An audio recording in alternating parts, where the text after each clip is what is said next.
ગીતાજીના અધ્યાય 11 વિશ્વરૂપ દર્શન યોગના 55મા શ્લોકમાં કહ્યું છે કે હે પાંડવ, જે મનુષ્ય મારા માટે કર્મ કરે છે અને મને જ પરમ લક્ષ્ય માને છે, જે મારો ભક્ત છે અને સંગ્રહિત છે, જે પ્રાણી માત્ર પ્રત્યે વેર ભાવનાવાળો નથી, તે મને પ્રાપ્ત કરે છે.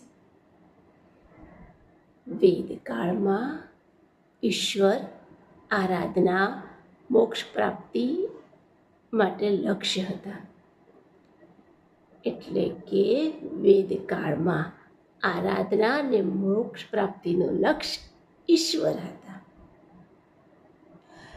જ્યારે આજે ઘણી સાંસારિક ઈચ્છાઓ લક્ષ્ય બની ચૂકી છે, ત્યારે ગીતાજીના આ શ્લોકને આ રીતે સમજી શકાય: જે સફળતા ઈચ્છતો માનવ લક્ષ્ય માટે કર્મ કરે છે, સફળતાને પરમ લક્ષ્ય માને છે, જે પોતાના લક્ષ્યની ભક્તિ કરે છે, કુસંગ્રહિત છે, જે પ્રાણી માત્ર પ્રત્યે વેર ભાવનાવાળું નથી, તે પરમ લક્ષ્યને પ્રાપ્ત કરે છે, સફળ થાય છે.